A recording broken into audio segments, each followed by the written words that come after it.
what the fuck am I doing with my life? Like, what is wrong with me? What is wrong with this? Not happy. But one night in particular, it just hit me. This is not the life that I want to live. Like, this sucks. I don't feel good. I don't feel strong as a man. I don't feel like a man. I don't feel powerful. I feel weak and impotent. And it was this somatic, like, felt body sense of something has to change. It's so insidious. It's crazy. You get in a group of guys and you just ask them to raise your hand. How many of you have ever had a problematic relationship with porn use? Like 95% of the hands will go up. And then you'll see there's this almost immediate relief in people's faces of, oh shit, it's not just me. And the same with premature ejaculation or erectile dysfunction. And that's how the mountain of shame gets chipped away at. It's just shining light at it. It's like, oh, let's experience this. Let it be visible to other people. Let's be intentional about who we let it be visible to. We don't want to go to the fast food shop or the supermarket and just start talking to people about our porn addiction. But in the appropriate context where it's safe to do so, safe enough, like that's where we can start to get rid of the shame mountain. Welcome back to Unhooked. I'm your host, Jeremy Lipkowitz, and today I'm excited to share a conversation that's literally been years in the making. My guest today is Taylor Johnson. Taylor is a sexologist and full-time sex coach for men and the host of the Sex Upgraded podcast. His work is all about helping men create the best sex lives possible, drawing on practices from both ancient Eastern traditions and modern Western science. In today's episode, expect to learn what semen retention is, how sexual energy can be used as fuel for creativity, confidence, and purpose, what it actually means to transmute your desire into something powerful and life-affirming, and how to build a sex life based not on shame or suppression, but on presence, integrity, and empowerment. Whether you're recovering from porn addiction, feeling stuck in your sex life, or just curious about the untapped potential of your sexual energy, this conversation today is full of insight, practical tools, and powerful reminders of what's possible. So, let's dive in. All right, ladies and gentlemen, welcome back to another episode of Unhooked. I am your host, Jeremy Lipkowitz, and today, and I say this all the time, but today I really am incredibly excited for my guest because this is a guest that I have actually had my eyes and ears on for years now, maybe 5 years, that I wanted to talk to him and bring him into my world, into my community. Now that I have a podcast, I can actually invite him onto my podcast. But my guest today is Taylor Johnson. So Taylor, welcome to the show. Hey, happy to be here. And it's okay to have excitement for all the guests. Yeah, I truly am excited for all the guests, but yours is a long-standing excitement. So nice. It's finally come to fruition. And Great. Part of that excitement is because so many of the guys in my community want to know about the stuff that you talk about, which, as we'll get into it, sexual transmutation, semen retention, just this whole topic of cultivating a healthy relationship to sexuality and really embracing it and cultivating a thriving sexuality. But so for the listeners who aren't familiar with you, could you just give the audience, a little bit about who you are and what you do? Yeah. Well, thanks for having me here. And thank you, listener, or if you're watching on YouTube, for being here with us. Just to give you a little bit of context, one of the main reasons I'm here is because I used to really struggle with sex years ago. Like, I struggled with all the dysfunctions. I was addicted to porn. I had premature ejaculation. I was struggling with erectile dysfunction. I had very high sexual anxiety, low self-worth as a man. And I even avoided women for a period of time because I was afraid of what would happen when we would actually be intimate. I just didn't want to deal with it. So safe to say I was a total sexual mess. And at a certain point, I made a decision to figure it out. And back then, excuse me, in my mid-ish 20s, there weren't as many resources available, And so I started reading every book I could get my hands on. I started trying to go to every workshop that I could go to, and slowly started to experience results. And then I noticed, like, wow, this feels amazing. So it compounded and compounded and compounded. And now fast forward to today, I love being the guy that can help other guys with this stuff because I didn't have anyone to help me, So it's It's my full-time job and my passion to help guys with this stuff because I think it's fascinating. And for me, when I really started to experience results, I noticed that it was more than just my sexual abilities that improved. It was my entire life. It was my friendships. It was my relationships. It was my previous career where I started to make more money and get bigger clients and just overall felt better in life. And I realized like, wow, there's a reason people write books about this stuff. It's not just frou-frou talking points to feel good about sex. It's legitimate material and practice that can actually change your entire life. And that's the short version of why I'm here. Yeah. Well, I'd love to dig in a little bit to get a little bit of a longer version. One of the things I'm really curious about, just because I know that anyone who does what you do, or does kind of the work that we do, has a deep pain, experience. And I'm curious if there was a moment for you that was very transformational, something like a rock bottom or some kind of moment where you woke up to the reality of your situation and said, I've got to figure this out. Yeah, 100%. And just to invite also you, the viewer or listener, into a little bit of our context, because I think it's fun relationally to know what's up for us. This is Jeremy's evening and this is my early morning. So if I'm clearing my throat a little bit more than usual, it's because this is earlier than I would ever normally record a podcast. And I'm also like very excited to be here with you. So that's why I've got my coffee in my hands. And there is a very clear moment that occurs to me. I remember laying on the floor of my apartment at the time, somewhere in my mid-20s, and just staring at the ceiling. And this was something that I would do every night, just wondering, like, what the fuck am I doing with my life? Like, what is wrong with me? What is wrong with this? Not happy. But one night in particular, it just hit me, like, this is not the life that I want to live. Like, this sucks. I don't feel good. I don't feel strong as a man. I don't feel like a man. I don't feel powerful. I feel weak and impotent and just, it was this somatic, like felt body sense of something has to change, something has to be different or else I don't know what. And I didn't fill in the I don't know what box, but I just knew that something had to change. And that was a pivotal turning point for me. And it did feel like a low. And it was many weeks, if not months of that low, but it all culminated in one day when I realized like, I have to change this. And it sucked and it was painful, and I was confused and I was frustrated and sad and numb all at the same time. It was a confusing time. I'm curious, what was it explicitly that was going on? Was it, you've mentioned porn addiction, kind of, things with erectile dysfunction or intimacy, what was it that was weighing so heavily on you? I think it was all of those things, up until that point in my life, like having good sex was just not something that I had much of because it would almost always end in me ejaculating too early or me not being able to get an erection because of porn. And I also was in a relationship that while the woman was amazing and beautiful, it wasn't really a good match, but I didn't know it at the time, and I was just staying in this thing. Like generally I was just feeling a bit disempowered in my life too, in addition to all the sexual stuff. So it was the mountain of sexual stuff also with feeling disempowered with my life choices at the same time. Ultimately, when I did start to experiment with watching less porn and I did start to experiment with being intentional with my sexual choices, our relationship did improve to a point. And then I realized, now I feel good and empowered. And I realized this relationship actually isn't for me anymore. Not because she's bad, not because I'm bad, but because actually we're just not a good fit. And it was from that place of empowerment that came from doing a lot of these practices that I decided to make the next big move in my life, which was to move forward away from the relationship, move out, Tell me about some of those practices. Like you started reading books, I imagine kind of Napoleon Hill or Montauk Chia and those. What were some of the things that you discovered?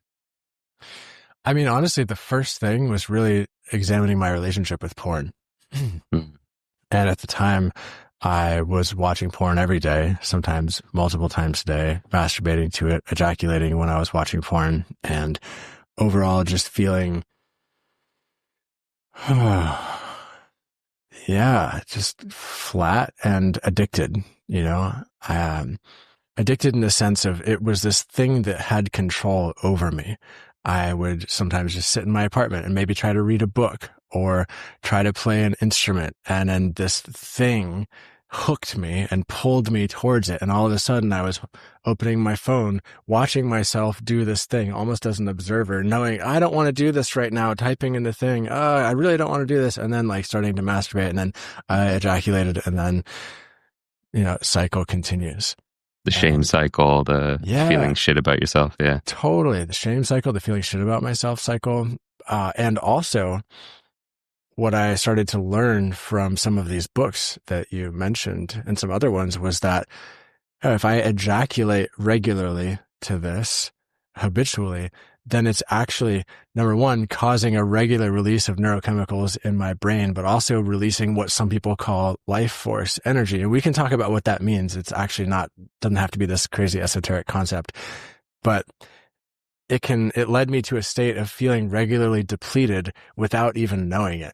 You know, so there was the shame, the guilt, and the guilt at how it was impacting my relationship and how I didn't want to talk about it. And then also this feeling of just being drained on a regular basis that, it was just rough. So I read some forums online that said, hey, maybe if you don't watch porn so much, your life might be better, you know, basic like bro talk, you know, and I started to experiment with it because I thought, well, I have to do something. I have to change this. I've decided. So I'm going to try not watching porn, at least for a couple days in a row, and see what happens. And I noticed, all of a sudden my partner seems a bit more attractive to me. Like all of a sudden I feel like I have more energy and presence, and I want to have sex with her more now. And then I would watch porn again and it would crash and burn. And then I would go through this cycle of experimentation for a while until it really hit me that, this is actually really important and I need to sustain this.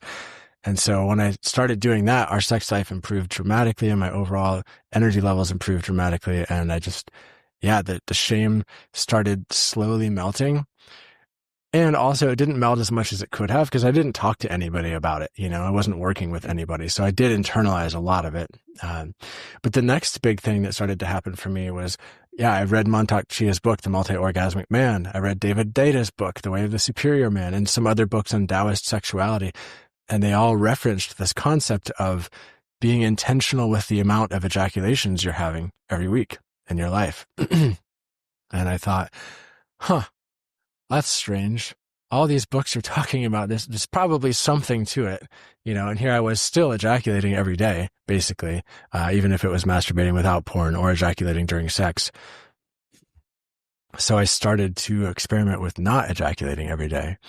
And it wasn't just that, but I started to do practices like mild breath work and a little bit of Qigong and more yoga, specifically because these books said, hey, you have to, if you're not going to ejaculate, you have to do something with that buildup of your energy, of your motivation, of your sex drive. Otherwise it can overtake you and kind of become its own sort of porn-like addictive experience where you're just sexually seeking. And so I started to do that, and I started to feel like more zest and more clarity and more motivation and more drive. And through that process, I started to feel more confident in my work. I was a photographer and filmmaker in the business world at that time, and I started to feel more confidence negotiating contracts with people. I had more energy to build out my website and actually do better work. So I started to get hired by bigger and bigger clients. I got hired by Facebook and Google and NVIDIA and all these big clients during that time. And it was amazing to feel this like compounding life effect of, my sex life is now improving my business life. What the fuck? Like, that's amazing. And then I remember some of those books said, hey, you might want to try having sex someday and not ejaculating, just to see what that's like, just to integrate that energy instead of always just releasing this life force. What would happen if you contained it, and not only contained it, but actually circulated it and used it as fuel and motivation to do other things in your life? You know, there's that chapter in Napoleon Hill's book, Think and Grow Rich, The Mystery of Sex Transmutation. Nowhere in that book does he actually say how to do it. He just says it's a good idea. And all these people have done it. And so for me, at that time, I made a decision to try this. And I remember trying it with my girlfriend and just doing the breath practices, doing squeeze techniques, doing all kinds of stuff, and didn't have sex, or sorry, didn't ejaculate intentionally. I told her that was what I was going to do. And I went to the grocery store afterwards. And I remember on the drive to the grocery store just feeling like powerful, potent. And I walked into the grocery store and I felt like my whole body was teeming with energy. And I didn't have blue balls because I did the integration practices.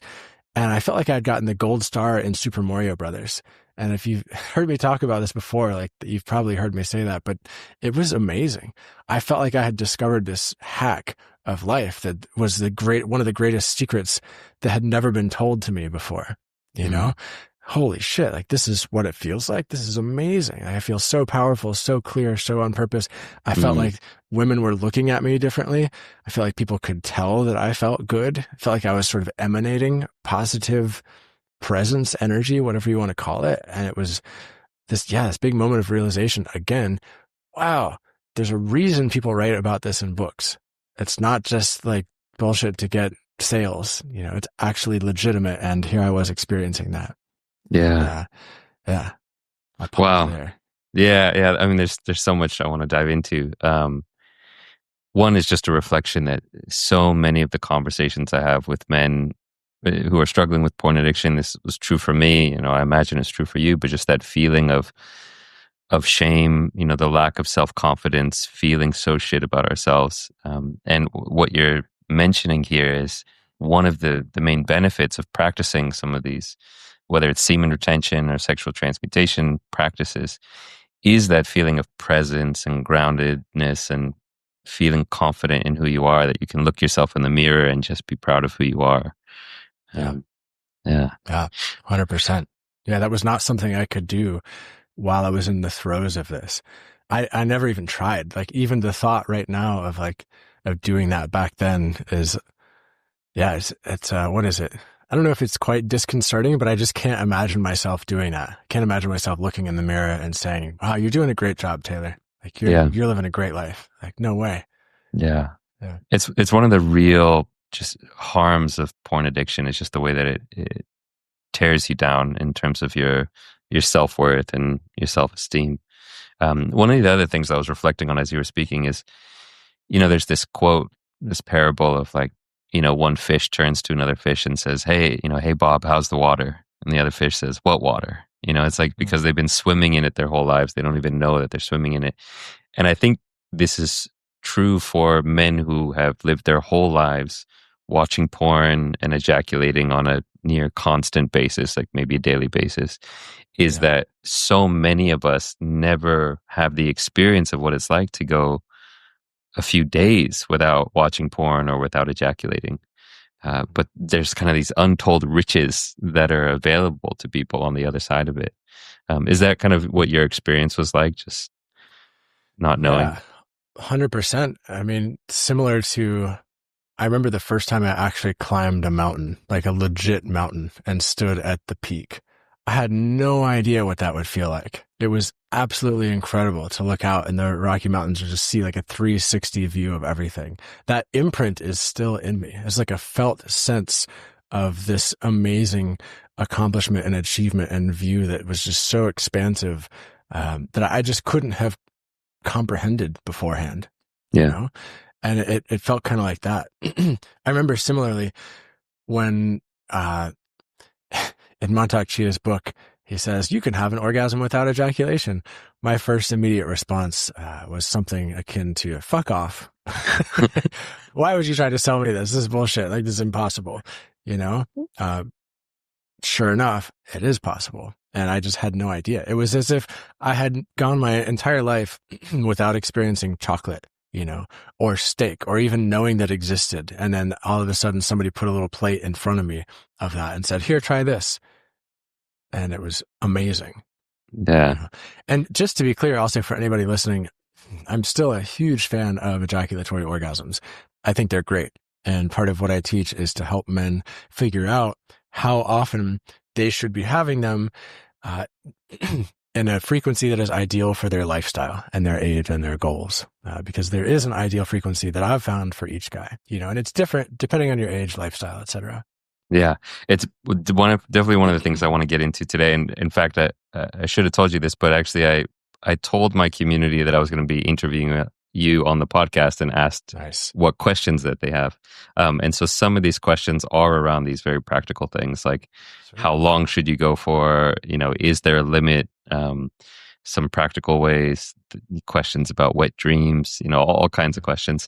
But to give the listeners, a little sense of why I'm so excited for this conversation is that in the porn recovery world, or just the sexual health world with men, so many times there's just this kind of superficial, blunt approach to this topic, which is no fap, like just don't ejaculate and just suppress your desires and hold it back. And I feel like there's no real nuance or understanding of all the different, the nuances of it, how to actually explore these topics in a healthy way. And I know that this is one of the things that you really specialize in. So for the people who aren't necessarily familiar with semen retention, what is semen retention? Yeah. Well, you ask 100 different YouTubers, you probably get 100 different answers. You ask 10 different sex coaches, you'll probably still get 10 different answers. I'll say what it is for me. I like to call it integrative semen retention. And for me, it's the practice of the lifestyle of being intentional with my sexual energy and choices. Included in that is how often I choose to ejaculate or not. So I don't practice long-term periods of semen retention. I have a couple times in my life. And by that, I mean just like 30, 40 days tops. But personally, I find that in my life, I like to ejaculate once every 10 to 12 days-ish. And if I keep up with that schedule, then I regularly have the high levels of motivation and clarity and zest and inventiveness and ingenuity that I thrive on. And people hear that and they might be a little confused or think, well, what is he talking about? And so I like to make this distinction. I've experimented a lot with this stuff. If I'm ejaculating every day, every other day, it's true that I can go out into the world and do like manual labor tasks. I can lift things. I can move things around. I can accomplish stuff. It's true. But what I'm missing is a certain level of inventiveness, right? Of zest, of this. There's a creative spark that just isn't there in the same way. I can still do like grunt stuff, but this level of ingenuity, it's not quite the same. And for me, where I am in my career, where I'm doing podcast interviews, I'm creating YouTube videos, I'm trying to make courses and retreats and experiences for people that really offer big life changes, I desire to, and I need to have that level of heightened inventiveness and ingenuity and creativity that comes from these practices, and also because I just love how it feels personally. I love feeling creative on a regular basis. I love feeling like I have pow energy, I just love that experience of life more. Yeah. So yeah, pause there. Yeah. This is a question that I was thinking about asking later, but I kind of want to just ask it now, which is one of the side effects that I notice when I practice, and I am by no means an expert in this. I would say I dabble in semen retention from time to time and have had experiences with it, but it's not necessarily, it's something that I want to explore more and get more into, which is again why I'm happy to have you on today. But the way I experience is like it's this fire, this intensity, this energy that instead of releasing it into a sock or, a partner, you actually keep that fire and that energy within. And it can be beautiful, as you say. It can lead to creativity and, entrepreneurial ideas and that fire to go out and create things. One of the things that a lot of my clients will come and ask me about is sometimes, especially if they're still struggling with porn addiction, if they build up this fire within themselves, sometimes it's like you're just building a bonfire and it has to get released, and they don't necessarily have the tools. And so it ends up causing them to slip and kind of relapse into maybe a porn binge. What are your thoughts on that, on kind of channeling the fire? Yeah. That's a great question. Um, there's a piece I want to touch on just before that will merge into that. So we'll get to the channeling in the fire in a second, and I'll just add this other piece of context. There's this concept of the statistical bell curve. You know what I'm talking about? Mm-hmm. And if you're listening and you haven't heard this before, it's basically a diagram, a visual diagram of the way that most percentages of people fall into a certain category, right? So in the middle of the bell, if you're watching on YouTube, I'm doing this with my hands. In the middle of the bell falls the majority of guys. And we're talking about how often they should ejaculate here. And so on maybe the right-hand side or the left-hand side, there are two other categories. And so in the middle with most guys, I'm 39 right now, you know, so for me, it's like once every 10 to 12 days. The Taoist systems have different frequencies for different ages. If you're 20 years old, it's more often. If you're 50 years old, it's less often, you know, but within that basic framework, there are people on both sides of the bell curve too. So over here on the right-hand side, there could be guys who need to go 15 days to feel their best. And then there could be guys over here who could go every other day and feel awesome. But the only way you're really going to figure that out is through experimentation, you know, and no one can tell you that. Like every body is different. Everyone has their own constitution and vitality. But what I find is that most guys fall somewhere in the spectrum of once every 5 to 14 days. Like that's a broad window, but that's actually less often than most guys are ejaculating already. And there's research out there that says most guys are ejaculating, I think 3 times a week. Something like that, of all ages. And so that's definitely more than the ideal. And even if you look at it from the biological perspective, there are benefits to going 7 days without ejaculating in terms of a boost of testosterone, and even in the quality of your sperm. You know, if you are going to donate sperm to a sperm bank, they say, come back a few days after you've ejaculated, because if you ejaculate once and then come in the next day, the overall quantity of your sperm is going to be less, and there's going to be less, I don't know, they wouldn't say zest, but I remember I got my semen tested 2 years ago or something, because people said, oh, semen retention doesn't work as a form of birth control. You know, the fertility awareness doesn't work. You're just infertile. So I went and got tested just to see. Turns out I'm fertile. Turns out it does work if you do it well. So I just wanted to add that piece. And then moving into what do you do with the fire? It's a really good question. And that's where I think it's important to look at where these traditions came from and kind of compare it to how a lot of people in the Western world think about stuff.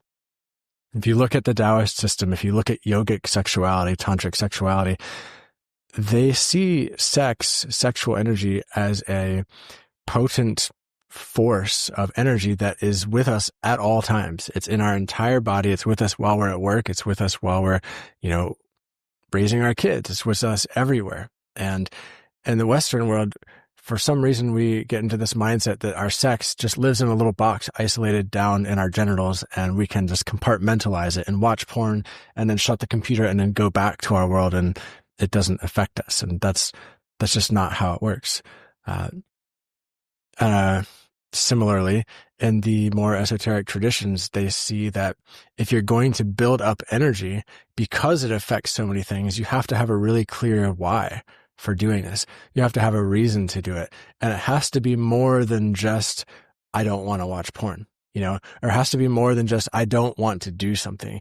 There has to be a, I do want to do this category, something that's important for you that you can put your energy into. Maybe that is raising children, you know, maybe that is being really successful at your job. Maybe that is a creative project, but there needs to be a why that's your sort of guiding light, or light at the end of the tunnel, or something that your path is oriented to.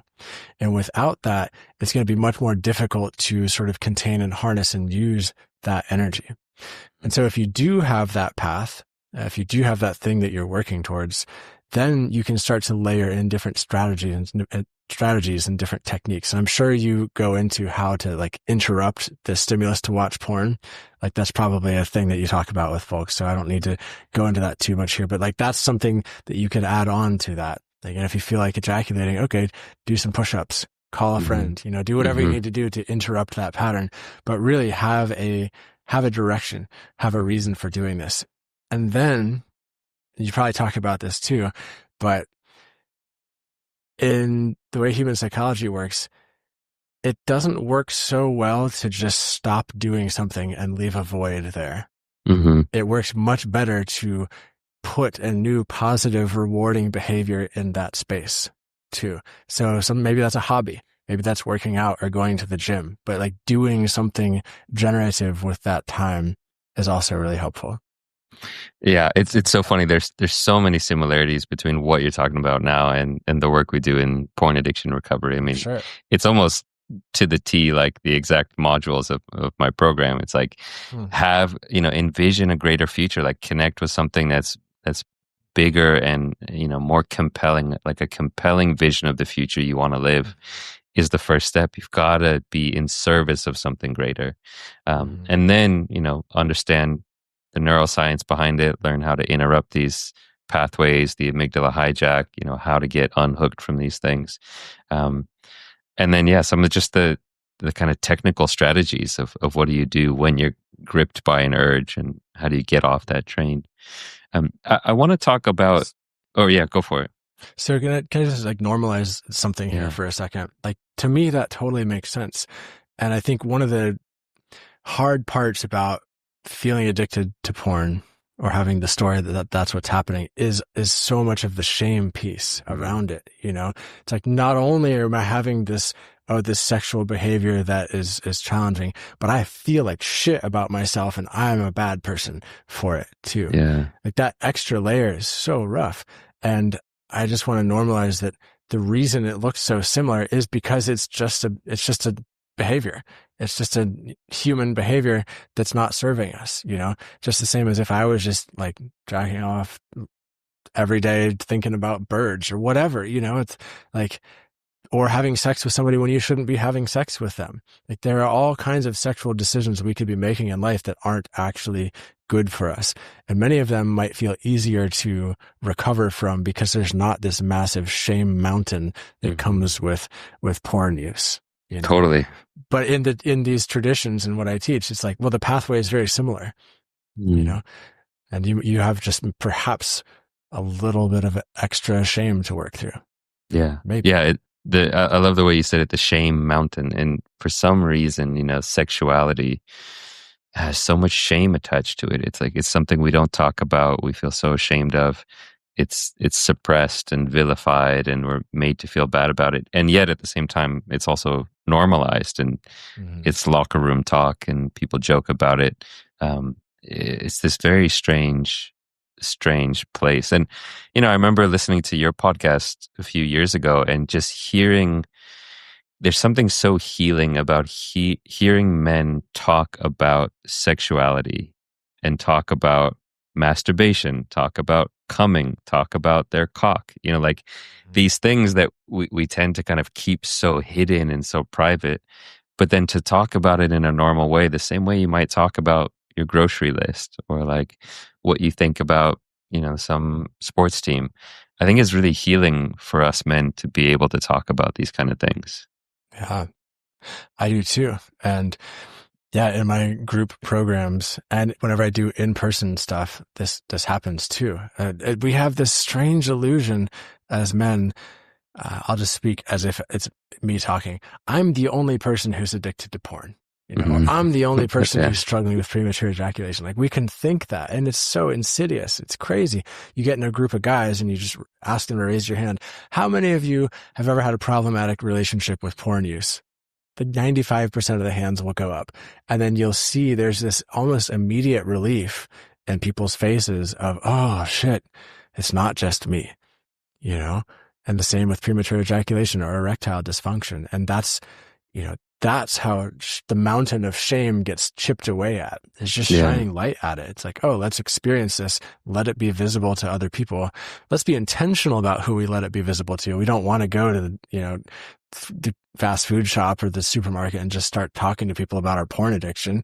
But in the appropriate context where it's safe to do so, safe enough, like that's where we can start to get rid of the shame mountain. And it is super important to talk about. Yeah. Yeah. And one of the things you said earlier, which really struck me, is like in some of these more ancient traditions, the way that they would view sexuality was kind of a core integral part of our life force and everything. Whereas, especially in Western society, we kind of compartmentalize it and say it's this tiny little box that we pull out, once in the evening, but then it's disconnected from the rest of who we are. But to really see it as a vital part of our life force and everything. Yeah. Yeah. And I'm getting the, I don't know, is it intuition, or there's a thought forming for me right now, hearing what you just said, maybe trying to switch the semantics of moving beyond it's a part of us and it is us. You are a sexual being. I'm a sexual being. Like, you have desires. I have desires. I have fantasies. I want to fuck people a certain way. That's great. That lives in my body. How can I own that when I go out into the world? Instead of going out into the world and I'm at the grocery store, I'm not a sexual being. I'm just here to get oranges.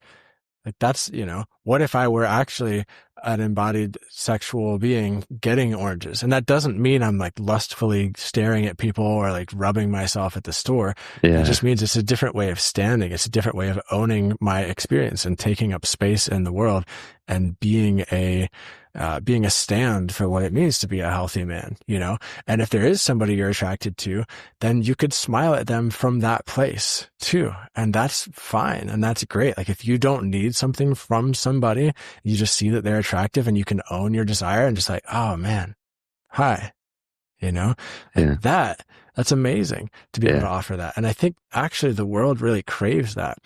And I think a lot of guys are understandably afraid of bringing that to the world. Like, they don't want to be seen as the dirty man or the overbearing man, or the man who's trying to take from people. And I think like that's an understandable fear. But what's really happening there when those things happen is, let's see, how do I say this? When people feel like they're being taken from, when women feel like they're being taken from, it's because the man is not interacting with them or looking at them from an integrated place within himself. He's like needing something from them for his own wholeness. He's wanting something. There's an objectification that is not healthy going on there. But if internally you can switch that and just be like, yeah, I own myself. I'm here. I'm whole. I'm complete. And you're beautiful. That's a fundamentally different thing. And people really crave that. In my experience and what I've seen and what I've talked to tons of people, No, I mean, I resonate with that 1,000,000,000%. In my past, I've had so much of this experience of being afraid to show sexual interest, not wanting to be a creep, not wanting to make a girl feel uncomfortable. And so, doing this kind of shady way of trying to express my interest, which, as you say, when it's hidden in that way, when it's a shadow, it's actually not from a place of integrity, and it never comes off in the right way. And then the transformation is like the times where I've been able to just stand in my desire and say, wow, I'm really attracted to you. Like, I'd like to get to know you. It feels so amazing, even though I'm just being totally blunt and direct and saying, I have a desire to be with you. And it's always, like, I think 99% of the time, it's received in such a great way. They're like, wow, thank you for just confidently coming up and talking to me. It's wild how simple it can be, but we have so much baggage that prevents us from doing it. Yeah. And I think, just to speak on that a little bit more, one of the important aspects of that when you do approach somebody from that place is to be okay with a no. To not have the expectation that they're going to say yes, is specifically to not put the emotional work of the scenario onto them. Like, that's the thing that creates freedom for people, and that's kind of the hard work, is if you approach somebody and you're really actually okay if they say no, and you're just expressing a healthy desire. And that feels, for most people, so refreshing to receive, because that's maybe 1% of all the approaches that they receive. Right. It's that way. Because most guys come with this kind of needy, graspy energy where they're enslaved by their lust and they need to have this fix. Yeah. Totally. And if we get into some of the deeper psychology underneath it, it's either they need to have this fix, or they're projecting some of their early attachment desires for a caregiver, perhaps for a parental type role, for some sort of comfort onto this person. And they're seeing that, oh, they're making it so this person, oh, I need fundamental safety here from this person. So they better say yes. Otherwise I'm not safe, or if they don't say yes to me, it means I'm not going to get my attachment needs met. And that's a bit of a head fuck of a deep dive rabbit hole to go down to. Yeah. But that's something that happens for people. Yeah. One thing you mentioned on a podcast I was listening to, talking about semen retention, a lot of people have this understanding that that it's just, okay, just don't ejaculate, don't come. Yeah. But I really like that you kind of brought in this term metaphorical semen retention, which is like not ejaculating your energy, your sexual energy, whether it's the actual cum that you're ejaculating or ejaculating your energy into porn or dating apps or junk food. Or talk to me a little bit about what that means, kind of the more metaphorical semen retention. Yeah, that's a great question. And again, in the traditions where this came from originally, it would never be the case that you would just go about your life as usual, but just stop ejaculating. Like, you would have to do other things, to practice with this energy, to integrate it, to move it around. And so that we're taking a holistic view on things. So when I say don't metaphorically ejaculate your energy away, if you think about what happens when you ejaculate, you have a sort of peak hit experience and then a release. That's not bad, as long as we're doing it with intention. Similar thing could be said for if I just pick up my phone, I just start like scrolling through social media. I'm getting hit of dopamine, ooh, story, ooh, pretty person, da-da-da-da. Boom, put it down, release. Like, I've just in that 5 or 30 minutes, quote unquote, ejaculated away my attention to what? To intaking this stuff that now it's in my psyche that I have to process, that I have to deal with. Like, was that actually valuable for my time or the world or the things or the people that I care about? No, it was just an ejaculation of life energy, a release of that, Similar thing could be said if I see somebody attractive, kind of like we were just talking about. And instead of just owning that and breathing with that, I start going into a fantasy spiral and I start fixating on them and I start thinking about them all the time. And, oh, what if Tracy likes me? Like, what does she want to fuck me too? Like, oh, I'm going to masturbate thinking about her. And it's just, that could be a metaphorical ejaculation of life energy too. It's really, really anything that does not serve the things that we care about and that are important to us, that we do from a space of kind of mindlessness. Yeah. And that's, I think what brings it all together for me is whether we're talking about semen retention, porn addiction, whatever, it's just like, can you be intentional about what you're giving your energy to? Can you be mindful of where your attention's going and what's sucking away your energy and draining your energy? Because there's so many things in our society that are engineered to hijack your attention. Yeah. Yeah. I mean, there are professionals trying to figure out how to make our apps as addictive as possible. It's just like, what are you doing to us? Yeah. And just to be clear too, like, this is not something that I have personally 100% perfected. Excuse me. It's a practice. It's a practice for me too. Sometimes I catch myself just scrolling on the phone, and that's why I've installed apps to limit my scrolling time. After 30 minutes of any social media use combined on my phone, it shuts down for the day and I can't get back into it. And for me, that was a strategy that's really helpful, because I don't want to do that. Yeah. I want to make sure we get time to kind of just dive into some of these really practical tips for guys. But one kind of last question, is there anything that you wish more people knew about semen retention?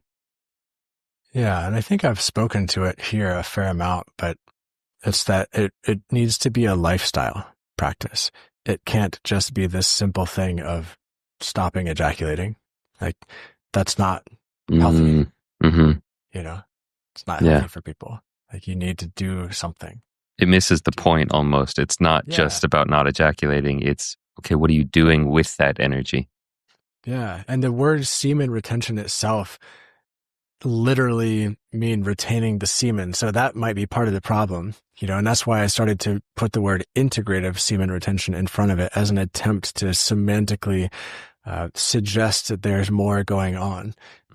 We could call it a healthy, sexually integrative lifestyle, but that that's a lot more words. That's, it's just a Yeah. different sounding thing. Yeah. And I think it's one of the things that I really hope people are understanding, that it's not a repression. It's not Yeah, just a cutting off. It's, like it's an integration. It's an engagement. It's a channeling of the energy that you used to put into that, into something, your career, your relationships, your hobbies, your mission in the world. for sure. Yeah. And I'm not going out in public or wherever and just saying like all guys should retain their semen. I'm not trying to convince people of that. Really, it's if you're a man and you're feeling like you want some more motivation or some more zest, or you're struggling in your sex life in some way, like we would have a conversation and examine all the different pieces of it and see. I would ask, how often are you ejaculating? What Mm-hmm. are your levels of motivation like? What is your relationship like in the days after you ejaculate? All these sorts of questions, and start really kind of picking apart the pieces and seeing, okay, well, what do we want to start with? You want to start with 5 days? See what that's like. 7 days, 21 days. Where are you at? And just have a normal down to earth conversation about it. Yeah. If a guy is listening to this and let's say he has been masturbating and ejaculating on let's say every other day for the last, 30, 40 years since he can remember, Yeah. where should he get started? Like, what would be the first step if he's interested in just exploring this topic? Mm-hmm. I just give up. It's too late. Where should he start? Well, so if he's interested in the topic of semen retention is the question, Yeah. for the sake of feeling more motivated, perhaps. Yeah. Or, well, I Because guess I that can would be give I'll give a that little would, context that a lot of guys, especially in my community, Mhm. you know, realize that they are a slave to orgasm, that Yeah. it is a thing that they are addicted to, whether it's through porn or fantasizing about porn that they've watched. Orgasm and masturbation has been something that they feel kind of trapped by, and they don't know really how to live without that security blanket, and they can sense that it's holding them back in some way, and so a lot of them, not all of them, but a lot of them are saying, "Hey, I want to experiment with breaking free from the chains of this thing." Mm. Yeah.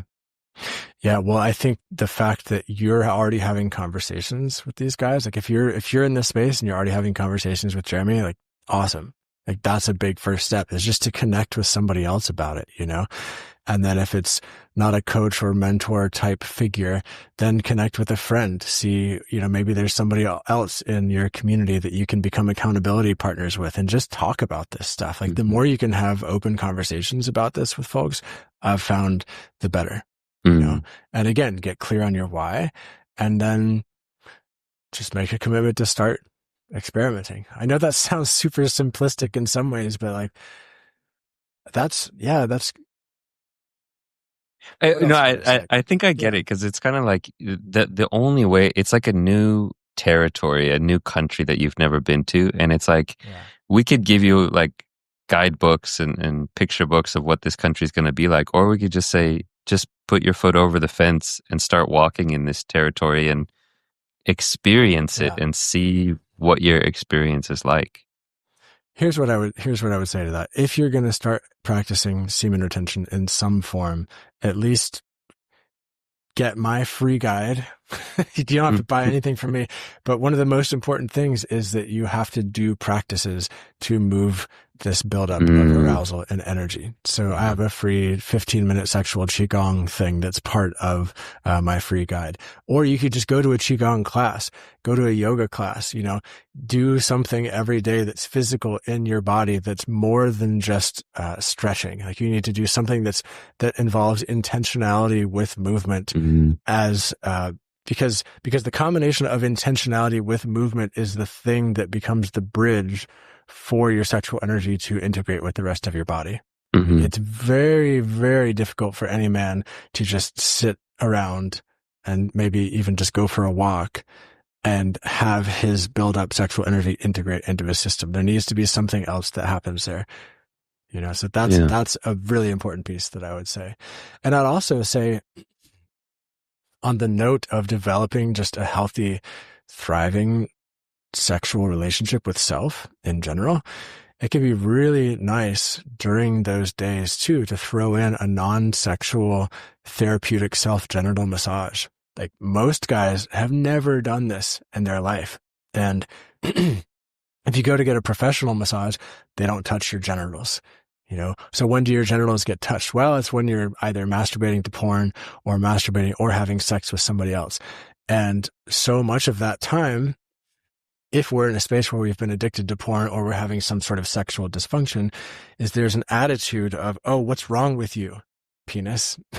What's wrong with you, genitals? What's wrong with me, sexual response system? Am I broken? All this kind of stuff. And rarely ever does a man get the experience of just healthy, generative touch on his genitals. I think that's a huge piece. And if you incorporate your pelvic floor into that, which is the area between your testicles and your anus, and just massage that a little bit, like you're helping to increase blood flow and circulation and just move energy and move fluids that are down in that part of your body. And it starts to not only do that, but it starts to create this a more healthy, thriving relationship between you and your genitals, this really important part of your body. And all of a sudden, this part of your body is now receiving healthy, generative, positive touch without goal or expectation. You do that enough, that is going to fundamentally change your sex life. Just that simple act alone. Fascinating. So what are some, maybe not a list, but what are some of the practices that people could look into? You mentioned Qigong and self-genital massage. Are there some other ones that are important? Yeah, I do think the self-genital massage is really important. I think Qigong and yoga is also really important. I think you can accomplish a lot of similar goals through mindful exercise. And so what does that mean, right? Some people, when they exercise, they kind of just tune out and go through the motions. But another way to do that is to just really pay close attention to what's happening in your body while you're doing it and just have it be as embodied of an experience as possible. And when I say as embodied of an experience as possible, I mean, breathe with what you're doing, feel what you're doing in your whole body, bring mindful awareness to everything. When you're going on a run, or when you're lifting weights at the gym, like actually be really present with that experience. And then if you are building up your sexual energy, if you are practicing semen retention, then you can even, like, while you're doing the bench press or while you're doing the squat, imagine that this hard physical motion is integrating some of that buildup into your body. Just imagine and see what happens. From these older traditions, the imagination / intention is seen as the access point for being able to move sexual energy.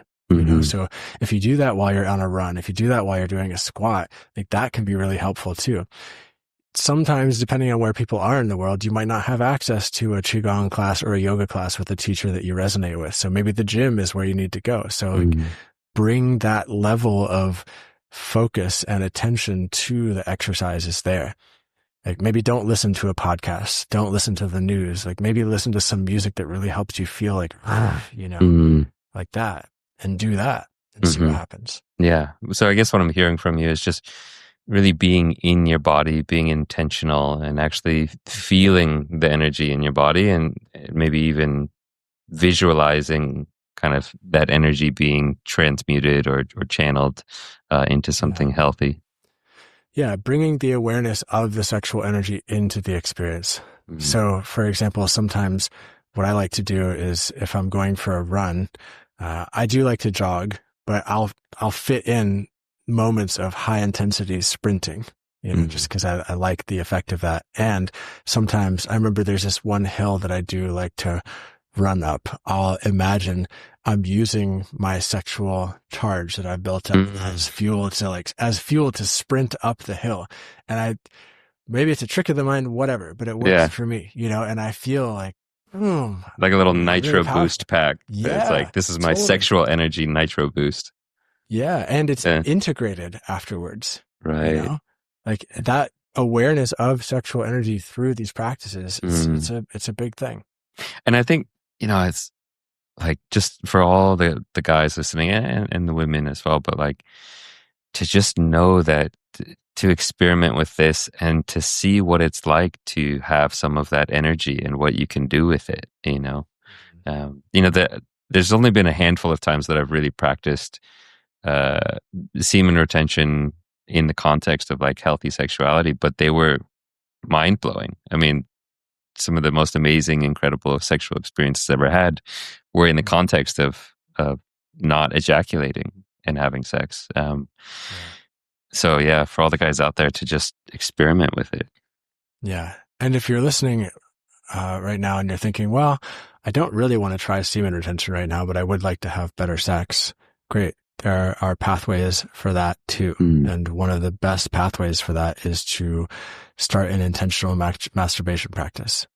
Start and like bring that level of awareness that we were just talking about in working out to masturbation sessions. Like get your whole body into it, move your hips, move your whole body, make sounds. And, you could even visualize that you're fucking somebody else, but that's a tricky line because you don't want to get lost in fantasy. You want to stay really connected to your body. But if you do that, and if you do that for an extended amount of time, like more than 10 minutes, I like to get guys doing that for 20 minutes at a time minimum, then your body gets to relax into the sexual experience. You get to experience what it's like to be in sexual pleasure in a relaxed way. And that's amazing. And when you're able to do that, like that can open up so many doors in the sexual experience.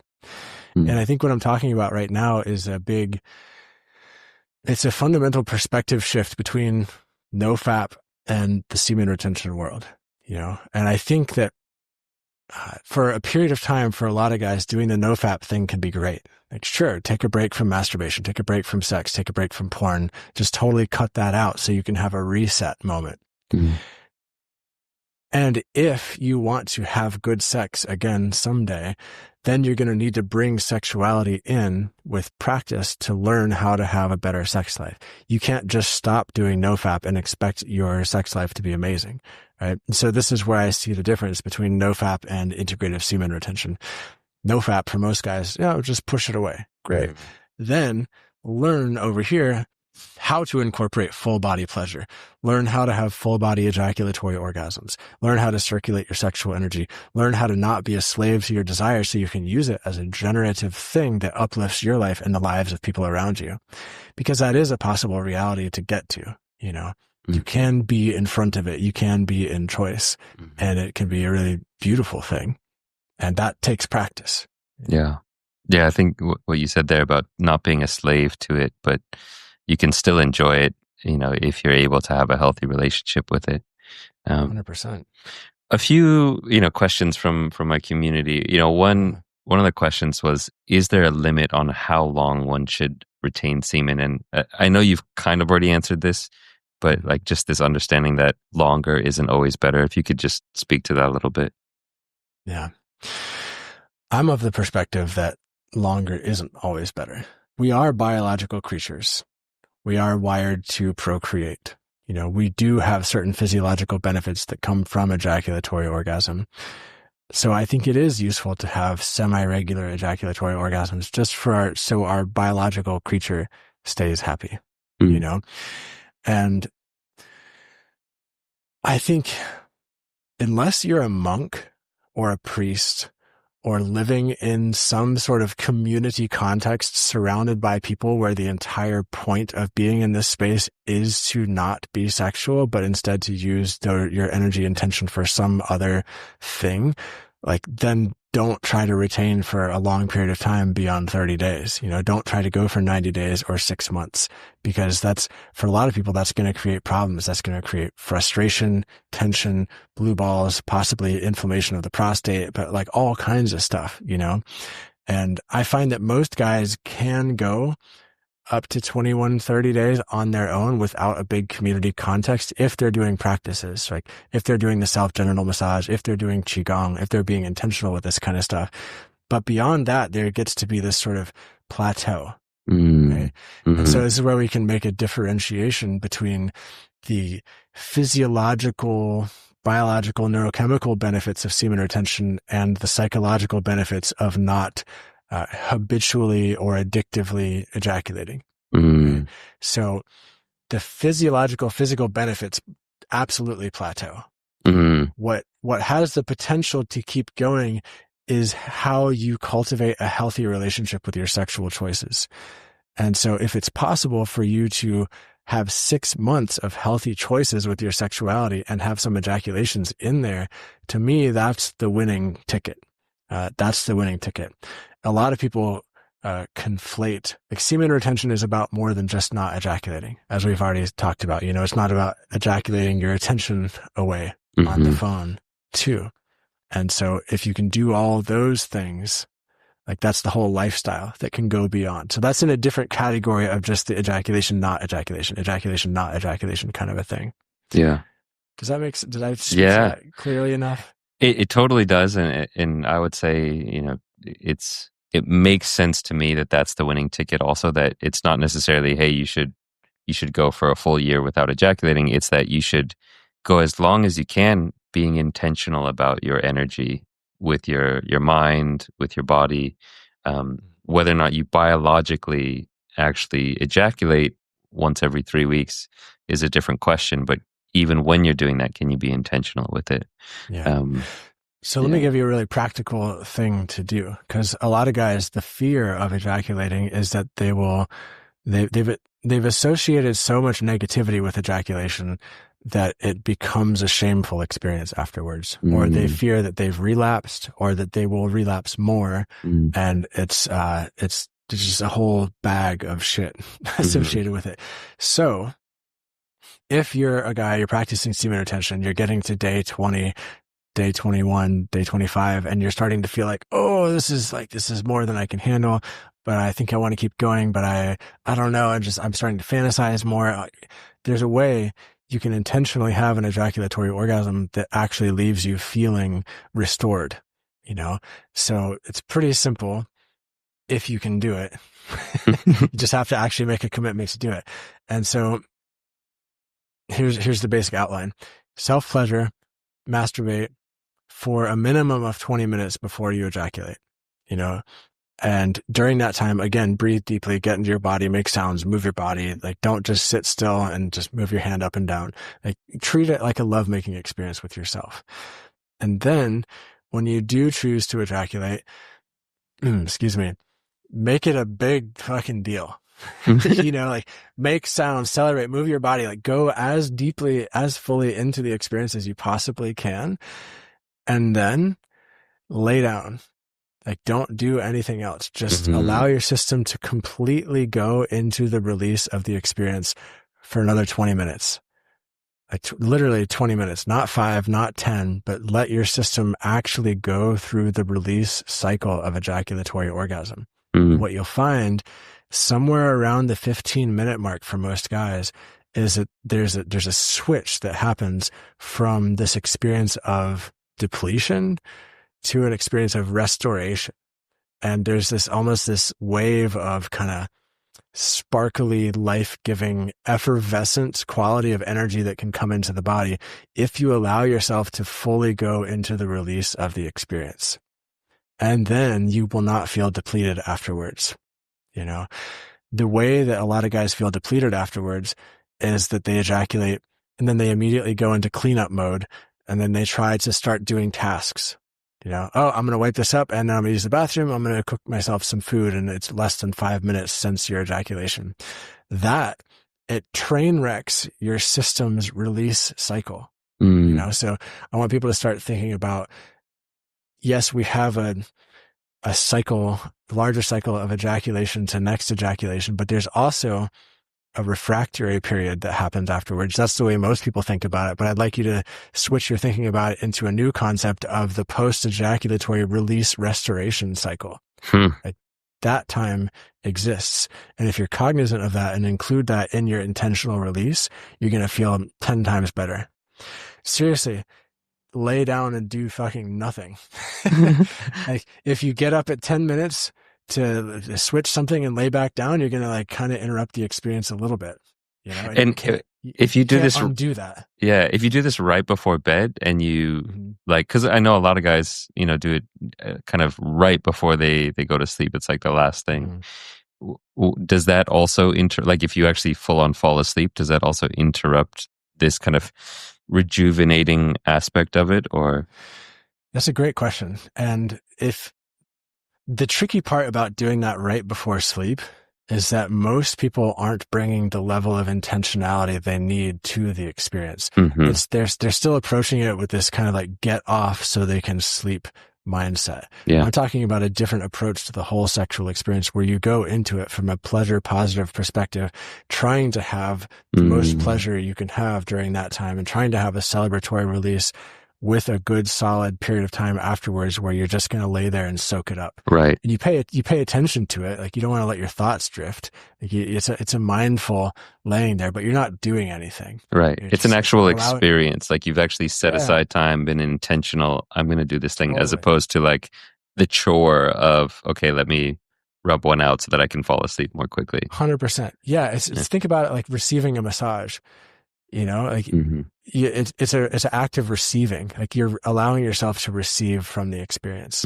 So if you can do that and then go to bed, you know, maybe you have candles going or maybe you have low light. And then after the 20 minutes of receiving, then you turn off the light to go to bed. Like that would be advantageous. Yeah. You know, way more useful than just jerking off and then going to sleep. Yeah. Amazing, man. It's super fascinating. And yeah, really interesting stuff. Last question for you. Is there any last words that you'd have for people listening, you know, who are maybe struggling with porn addiction or masturbation? Any final words? Yeah, the words that just come to me are just talk to somebody, you know, and talk to somebody who gets it too. Yeah, like that thing about us feeling alone, like it's so insidious and it's so hard to deal with. Just like get in touch with somebody. And if you can't find a friend who is open to talking about it, that's why people like us exist. Like we're here to talk about it too, you know?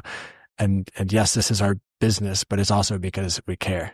And we've been there. We know what it's like. And we've been there. Yeah, for sure. So I think that's a really, really helpful experience for people. And also maybe there's a group of men you can join in your local community. You know, there's all kinds of men's groups all over the place. Like they're growing in popularity, and there are also online men's groups, you know. So I think really bringing some community into the experience is one of the most important things that can start to lift those barriers if we're really feeling stuck.